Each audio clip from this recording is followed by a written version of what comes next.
If you are not using AI in 2024, then you are missing a lot of things. So please use AI if you are into digital marketing, if you are into IT field, or if you are into civil engineering stuffs, or any of the field that you are into, please use AI. यो भिडियोमा चाहिँ मैले किन AI use गर्न हजुरहरूलाई प्रोत्साहन गरिरहेको छु भने चाहिँ म हजुरलाई एउटा केस स्टडी चाहिँ मेरो रिसेन्ट केसमा भएको घटना चाहिँ I want to share with you guys. So I was learning how to make a Python को applications using Django framework. यो अलिकति कम्प्लिकेटेड हुन सक्छ but it's not kind of like jargon stuff हैन. एउटा सिम्पल एउटा फ्रेमवर्क हो जसले चाहिँ एउटा सेट अफ रुल्स डिफाइन गरेको हुन्छ. It's like kind of web development thing. And त्यसपछि त्यो वेब डेभलपमेन्ट थिङमा चाहिँ I was kind of learning some of the things like कसरी चाहिँ अब फर्म बनाउने, कसरी चाहिँ इनपुट ट्याग्सहरू लगाउने हैन, बेसिक HTML CSS जावास्क्रिप्टहरू कसरी युज गर्ने र त्यसलाई ब्युटिफाई गर्नको लागि टेलविन कसरी युज गर्ने भन्ने कुराहरू चाहिँ I was सर्चिङ इट. अनि मैले धेरै युट्युबहरू सर्च गरेँ बट युट्युबमा चाहिँ के हुन्छ भने चाहिँ you go from A to G जान सट्टा you can go from haphazardly B C D कहिले J कहिले H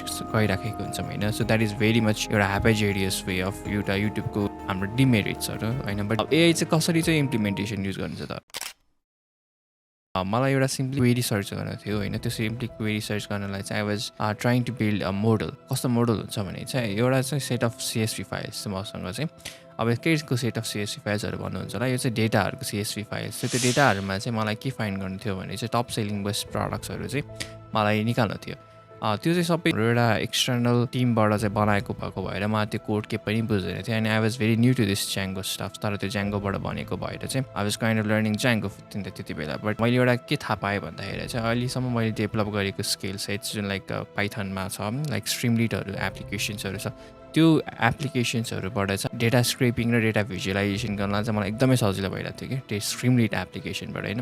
like you can use पान्डासको मोड्युल्सहरू होइन, त्यस्तो चिजहरू युज गरेर चाहिँ त्यो गर्नुहुन्थ्यो. तर एउटा प्रब्लम के थियो भने मसँग टाइम चाहिँ एक्चुअली थिएन कि, किनभने I was not into पाइथनको प्रोग्रामिङमा टोटली इन्टु इट कि मैले त्यो पाइथन प्रोग्रामिङ नगरेको अलमोस्ट इयर्स भइसकेको थियो. त्यो भएर I was not त्यो छिटो गर्न चाहिँ एकदम टाइम लाग्थ्यो कि र फेरि ब्याक टु बेसिक्समा जानको लागि.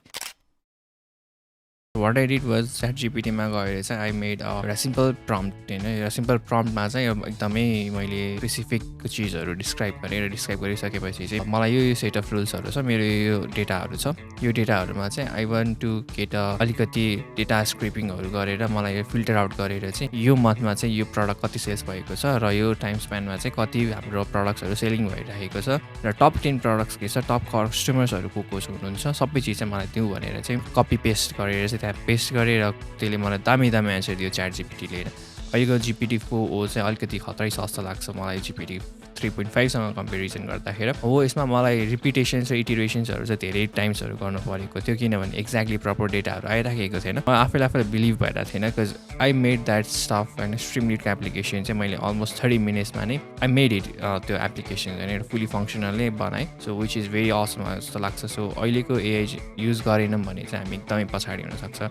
सिन्स मैले पाइथन प्रोग्रामिङमा पनि मेरो टोटली यो जब पनि होइन पाइथन प्रोग्रामिङ. सो मलाई यो पाइथन प्रोग्रामिङको बेसिक टर्मिनोलोजी चाहिँ थाहा छ but I don't have to go to यो सबै डिटेलको थ्रो एप्लिकेसन्स कसरी वर्क गर्छ, के फ्रेमवर्क भइरहेछ भन्ने कुराहरू मलाई अहिले इम्पोर्टेन्स नभएको भएर. बट आई वान्ट एकदम इन्स्ट्यान्टेनियस रिजल्ट्सहरू जुन चाहिँ अब त्यो चिजले चाहिँ गर्न सक्छ कि सक्दैन भन्ने चिजहरू चाहिँ I want validate ideas quickly and त्यसपछि डिप्लोय एप्स क्विकली. अहिलेको ऱ्यापिड टेक्नोलोजी र ऱ्यापिड पेसमा चाहिँ वर्ल्ड जाँदाखेरि चाहिँ आई थिङ्क AIले चाहिँ एकदमै तपाईँको आइडियाजहरूलाई चाहिँ भ्यालिडेट गर्न एकदम हेल्प गर्छ.